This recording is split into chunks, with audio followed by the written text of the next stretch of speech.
Jai Shri Ram, world raisers. I'm back solo once again, and today we're going to watch How Old is the Ramayana by Ask Abhijit. It's very confusing. I have no idea how old it is. Some people are saying that it's not even part of this, cycle of the Mahāyuga. It's like previous cycle, right? So it's like ancient. It's absolutely incredibly old. It's way older than 7,000 years. Some people are saying that it is 7,000 years old, but there's not much evidence. And then, so it's very confusing. Let us know everything down in the comments if you agree with what's being revealed in this video. And of course, hit the like button so more people can see this. It goes out to more and more people. And of course, subscribe if you haven't already. We are diving into Sanatan Dharma big time on this channel. We absolutely love it. So if you love it, you know what to do.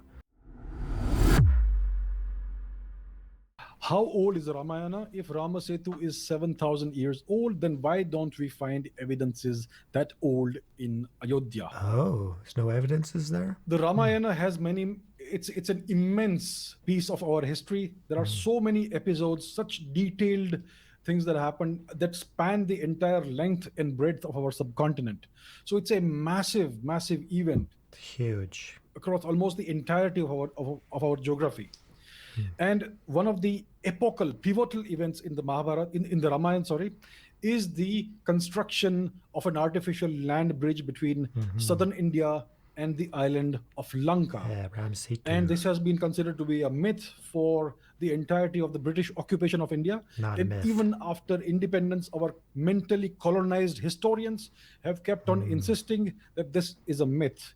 And unfortunately for their narrative, it is a couple of American universities that have recently discovered and proved that this land bridge, which is known as Adam's Bridge for some reason, which is actually Ramasetu, they have demonstrated that this land bridge, this land connection is man-made. It is artificial. The stones are artificial over there. They have been artificially placed there. So this has been proved by two different separate American universities, right? So it's clear that this so-called mythological tale has turned out to be true. And if this central tale of the Ramayana is true, it means that the Ramayana actually happened, right? And what these scientists discovered was that this man-made bridge is at least 7,000 years old. It may be older than that. We still don't know for sure. Our government and our historians, our archaeologists, our scientists have thus far not taken the initiative of going there and doing some actual testing and trying to determine the date of this land connection. They haven't done that yet. So when we do this, when this is eventually done, we will have a better idea of when this land bridge was constructed. And then we will know whether it is 7,000 years old or 10,000 years old or however old or young it is. It's ancient. So as of now, I can say that it's at least 7,000 years old. Now, your second part of the question is, why don't we find evidences that old in Ayodhya? Well, have we looked in Ayodhya? Is anybody doing any archaeology in Ayodhya? Absolutely not. Nothing is being done. So if you don't look, you will not find anything, right? As simple as that.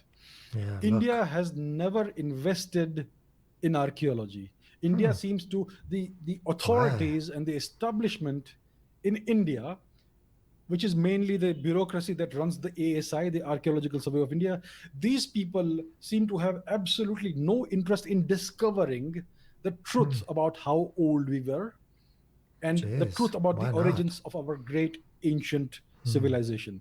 There is no initiative at all thus far in this. One hopes to see some change, but so that is the reason why we don't find any evidence thus far in Ayodhya, because we have not been looking there. If we start digging and excavating, then we're going to find lots and lots of things, and they're going to prove the antiquity of our civilization and give us a real answer as to when these events actually happened. So I look forward to something of this sort being done sooner rather than later. Yes. That was insightful for me to know why there's not more evidence and why it's not commonly known and why we haven't labeled it as fact yet and gotten beyond, all of the controversies saying that it's a myth. And I'm so very surprised that India in general isn't on it more. So I think this is the changing of the tide, because here we go, Sanatan Dharma is on the rise. The youth is starting slowly to re-embrace it more and more. So that's what we're going to need. We're going to need some young Indian archaeologists. More and more. We have Praveen Mohan. Hopefully there's more. Maybe you will go to school, archaeology, and then get in there and start doing the excavating and the research. Like he said, how are we going to find any evidence if we're not looking? So, yeah, so very problematic in the sense of the colonization and then the invasions and then everything else, all the other tragedies that happened to, India in general. Yeah, really affected, the mind stream of the population. So in our hearts, we're believing in the Ramayana and the Mahābhārata and all of these ancient scriptures, the Vedas, Upanishads, but there's not enough evidence pointing to the truth of them. So we need to investigate. We need to discover that truth. So yeah, very cool that, the bridge was proven to be true, man-made by American universities, and that surprised me. It's like, where are the Indian universities? Yeah, so let's not get down about it. Let's just realize that this is where we are now. This is the fact of what's transpired, but everything manifests according to the divine play. So hopefully, as Sanatan Dharma becomes more and more on the rise, we investigate more and more, and we get down to the truth. With PM Modi running things and kind of shifting the mindset towards more pro-Sanatan Dharma, hopefully more of this gets investigated, right? So we need the youth.